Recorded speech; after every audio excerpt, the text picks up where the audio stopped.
universe built on spectacle, where fire erupts from titantrons and gladiators in spandex draw roars from tens of thousands, where muscle, mystique, and mic skills define legacy, there are rare, sobering moments that cut through the kayfabe and remind us that even the most invincible warriors are human underneath the lights. Roman Reigns, the tribal chief, the face of WWE, the man who has headlined WrestleMania after WrestleMania and silenced every challenger with an iron fist and unshakable stare, suddenly became something far more vulnerable, far more relatable, a father confronting the most terrifying opponent of his life. Not an in-ring rival, not a storyline twist, but a devastating and unrelenting illness attacking his 2-year-old daughter, Joelle Anoa. The news didn't explode in the usual wrestling fashion. It crept in like fog. Fans first noticed Roman skipping media events. His eyes looked heavier on SmackDown, his walk to the ring slower, his signature snarl dulled. Whispers from backstage began to circulate. Something was deeply wrong. Then, a blurry photo leaked online, Roman in sweatpants and a hoodie pulled low, exiting a children's hospital in Tampa, his face sunken, eyes swollen with exhaustion. That's when the WWE Universe held its collective breath. It wasn't a gimmick. It wasn't a work. Roman Reigns was facing a real-life crisis, and the stakes couldn't have been higher. Joelle had been rushed to the hospital after suffering high fevers and violent seizures. Doctors struggled to diagnose the rapidly escalating condition. What began as a presumed viral infection spiraled into a full-blown medical emergency. She was transferred to the ICU, her tiny body hooked up to machines, her brain activity under constant surveillance. The man who once faced leukemia and returned stronger than ever now sat in a hospital chair, motionless for hours, whispering the same words that got him through his cancer fight: one more day. Just one more day. Roman Reigns, real name Joe Anoa, known for never breaking character, didn't speak publicly. But his silence echoed louder than any promo. Fans, fellow wrestlers, and even rivals began flooding social media with messages of support.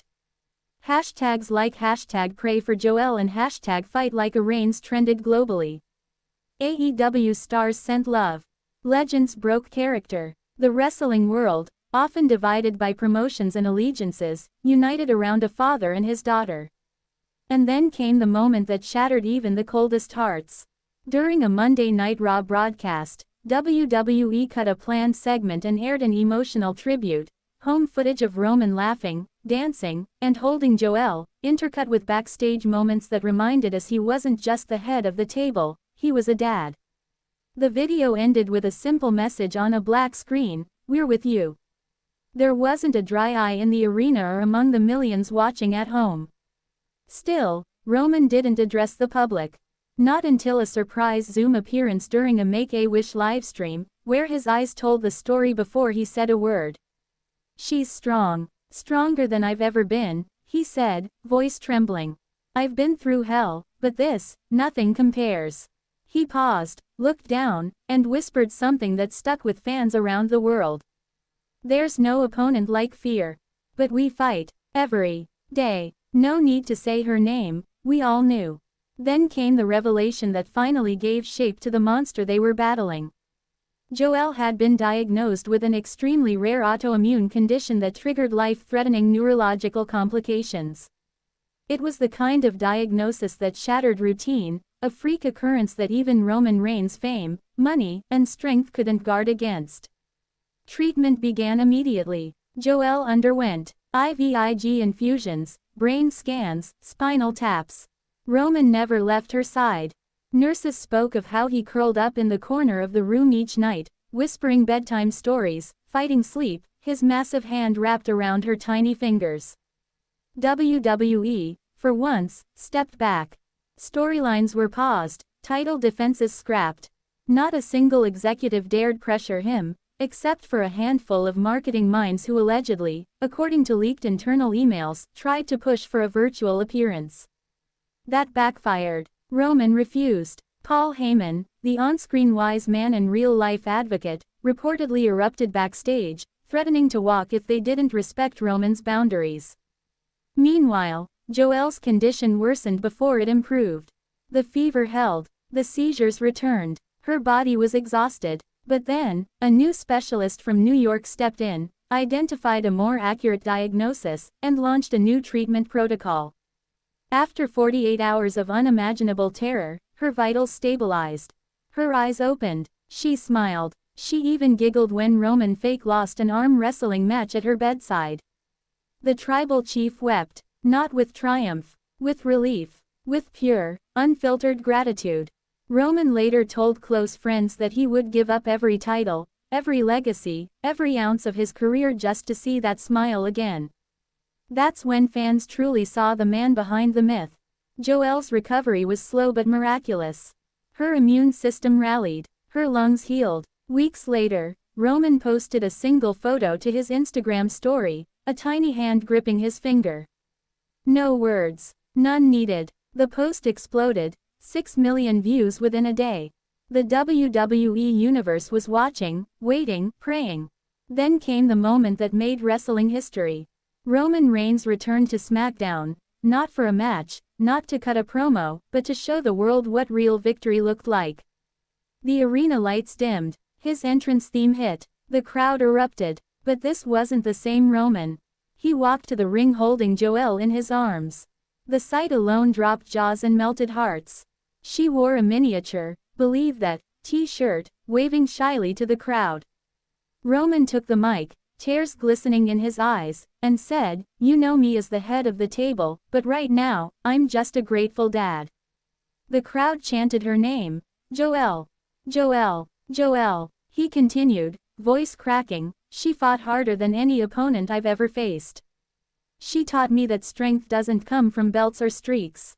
It comes from love, from family." It was a speech that redefined what it means to be a champion. Roman wasn't there to reclaim a title. He was there to honor a little girl who beat the odds.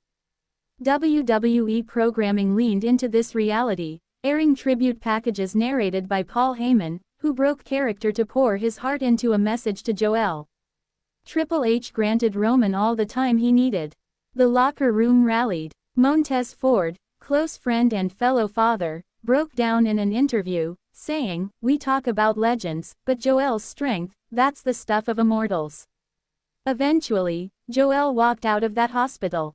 Fans in cities around the world brought signs with her name to every WWE event.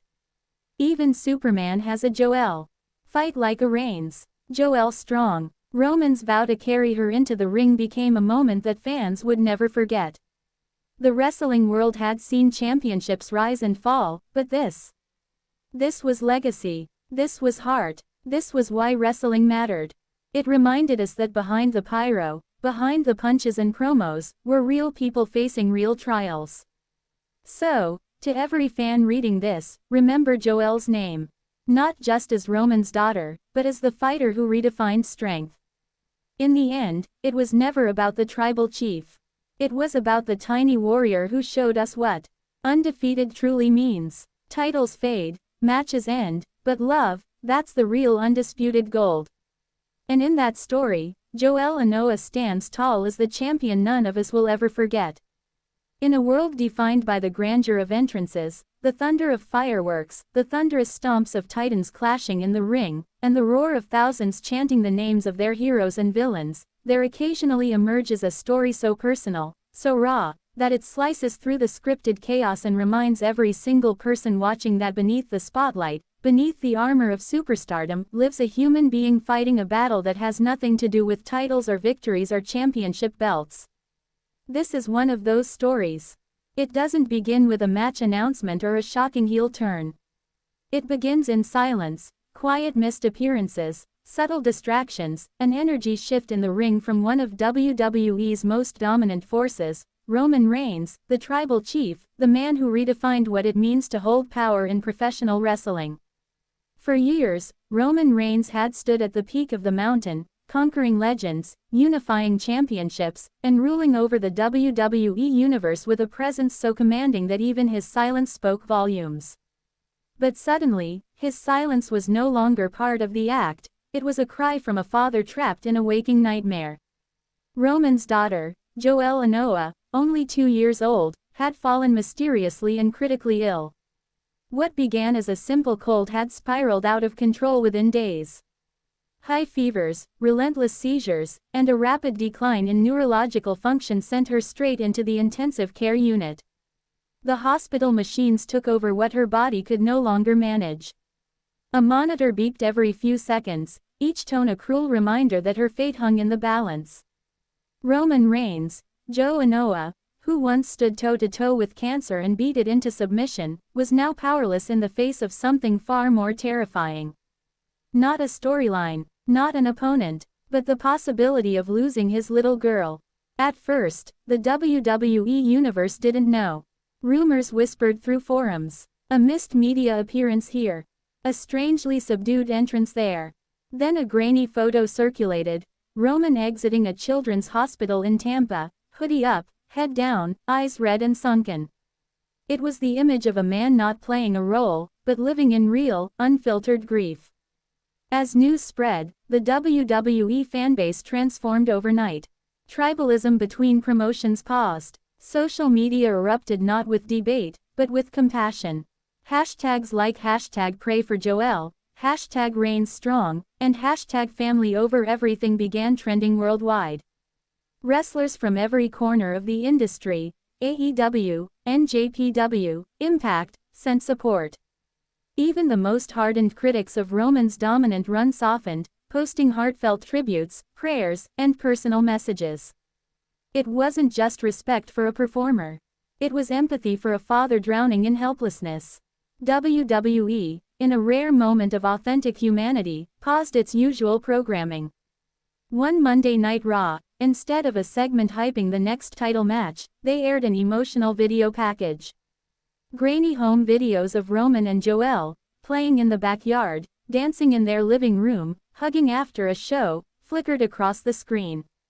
The final frame faded to black with a single message, "We're with you, Big Use." There were no plot lines, no swerve, just unfiltered emotion. Even the crowd, usually ravenous for action, fell into a reverent silence. Still, Roman said nothing. He didn't post. He didn't tweet. He didn't issue a press release. Until one day, unannounced, he appeared on a livestream Zoom call hosted by the Make-A-Wish Foundation.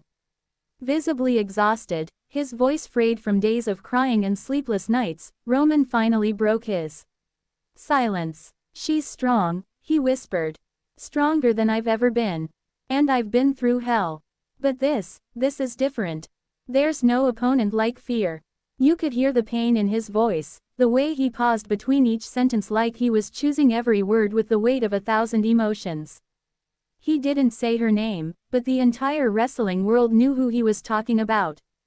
It wasn't the tribal chief speaking.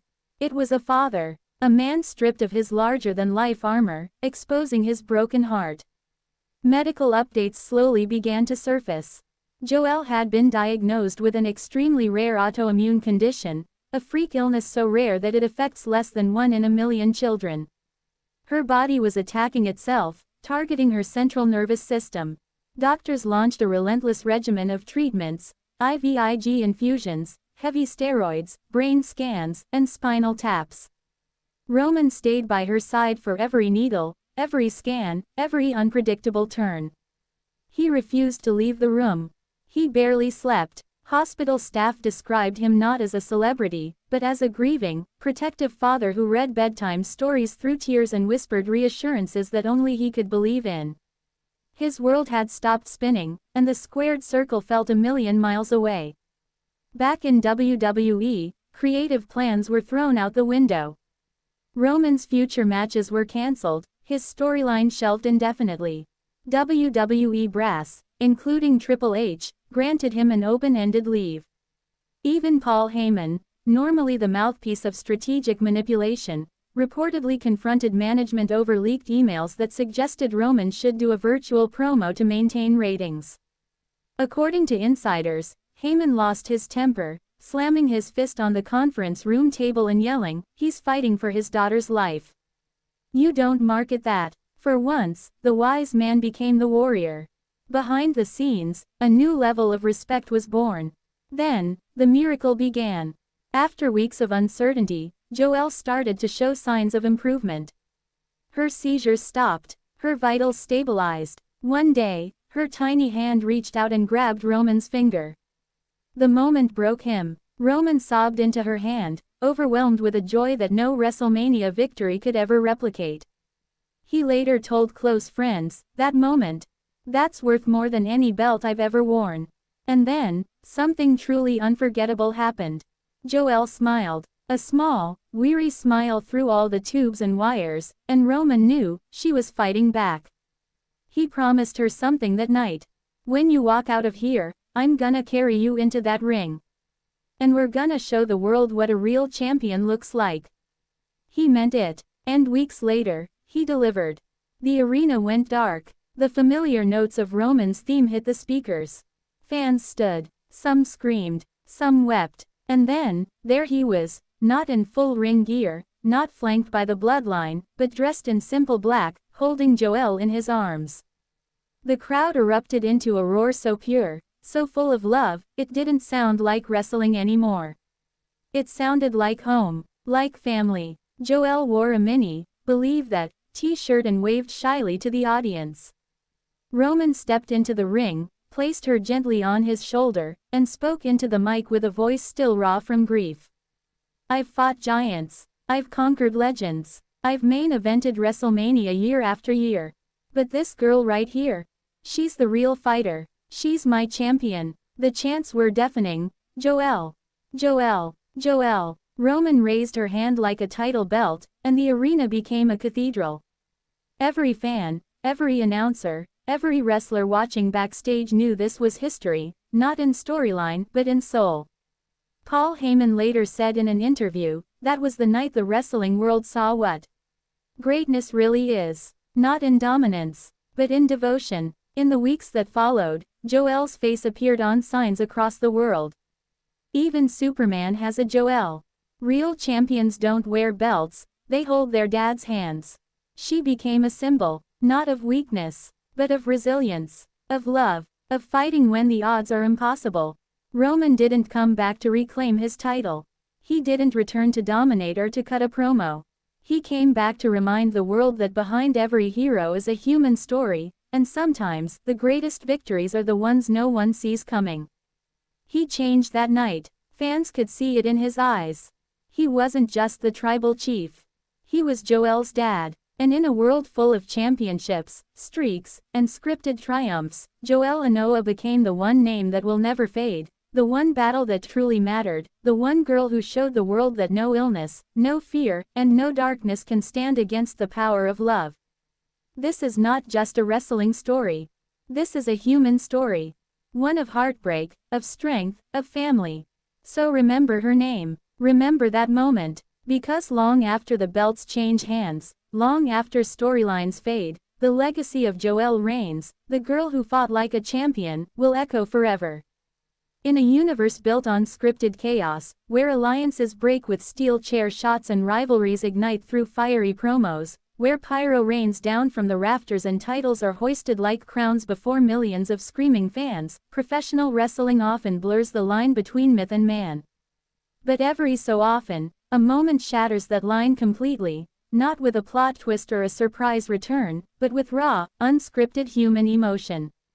It was one of those moments that gripped the WWE universe when the man known to the world as Roman Reigns, the tribal chief, the head of the table, the undisputed Universal Champion, suddenly vanished from programming, not to sell an injury or prepare for a storyline swerve, but to wage the most terrifying and personal battle of his life. It wasn't with Brock Lesnar. It wasn't with Seth Rollins or Cody Rhodes. It wasn't in the squared circle at all. It was at the side of his 2-year-old daughter, Joelle Anoa'i, whose mysterious and rapidly deteriorating illness had brought even the most unstoppable figure in WWE to his knees. For fans, it started as a murmur. A missed media appearance. A no-show at a charity event. A performance on SmackDown where Roman, always a composed and controlled force, seemed distant, his fire slightly dimmed, his presence less sharp.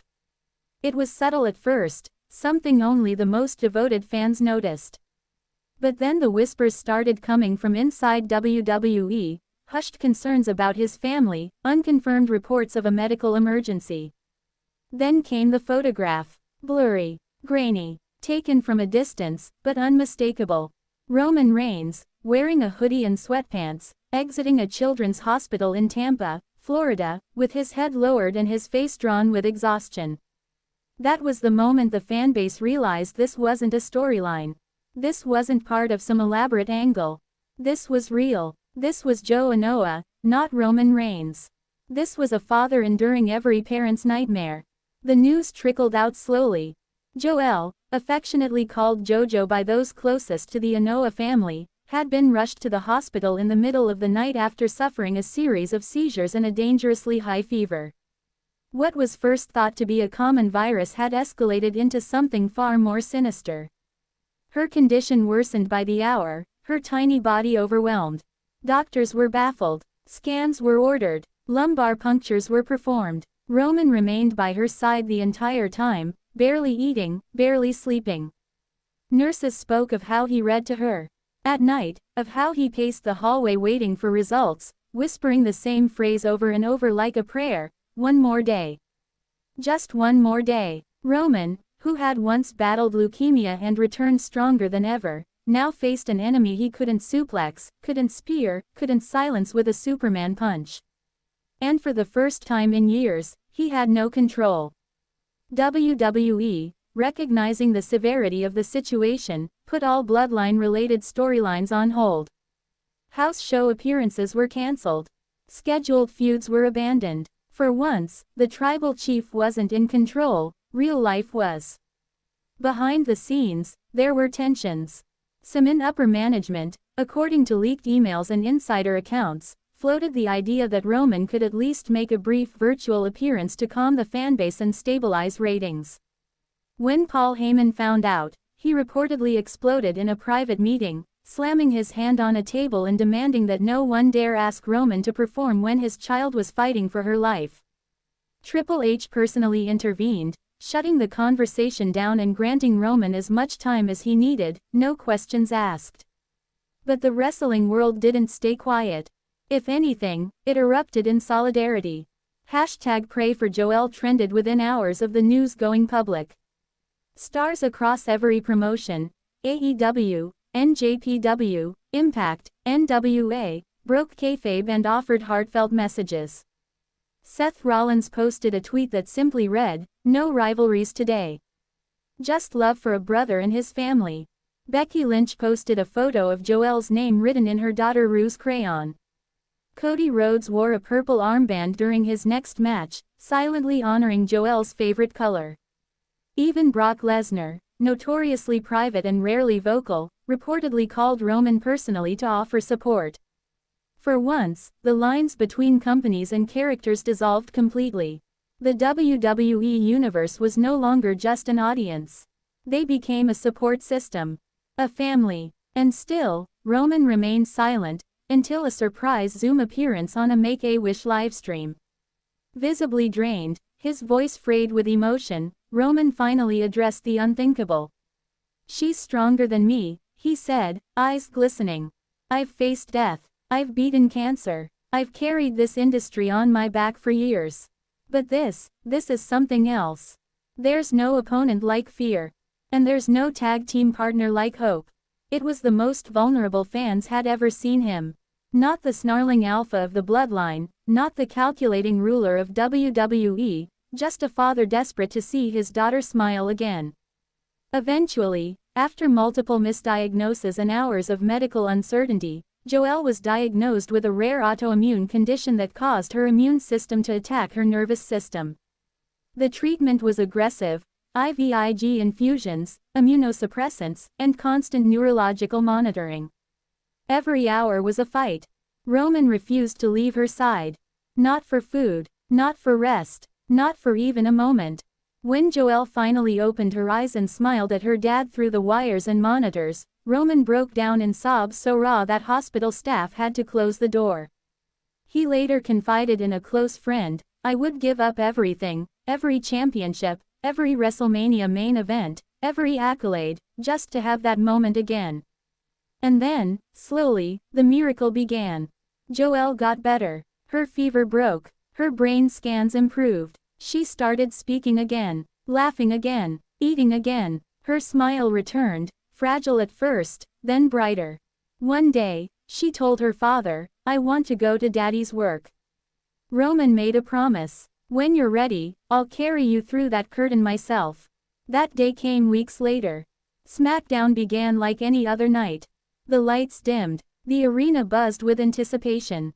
Then Roman's music hit. The crowd exploded. But what they saw wasn't the dominant tribal chief returning to reclaim his kingdom. What they saw was a father carrying his daughter down the ramp. Joel, in a tiny, believe that, shirt, clutched his neck, waving to the crowd. Fans wept. Wrestlers wept. Commentators fell silent. Roman stepped into the ring, placed her gently down, and took the microphone. "You've all known me as the head of the table. But today, I stand here not as a champion, not as a superstar, but as Joel's dad. And I've never been prouder of anything in my life." The crowd erupted with chants. "Joel! Joel! Joel!" He continued, "She fought harder than any opponent I've ever faced. She taught me that strength isn't measured in wins or belts. It's measured in love, in family, in never giving up." For the first time in WWE history, the audience wasn't responding to a storyline, they were bearing witness to something real. Something bigger than wrestling. Joelle didn't just survive, she inspired. Across the globe, fans printed her name on signs. Commentators referenced her during pay-per-views. Children battling illnesses wrote her name on their hospital windows. She became a symbol of strength, not just for the Reigns family, but for everyone who ever faced something they couldn't body slam their way through. Paul Heyman later told an interviewer, "In all my years in this business, I've never seen anything like it." Roman Reigns redefined what it means to be a champion. But Joelle, she redefined what it means to be a warrior. Now, every time Roman Reigns steps into that ring, there's an invisible presence beside him. Not just the legacy of the bloodline. Not just the burden of titles and responsibility.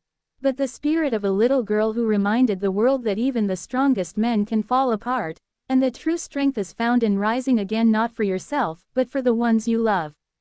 So remember her name. Remember her fight. Because long after belts are vacated, long after eras end and factions dissolve, the legacy of Joelle Reigns will remain.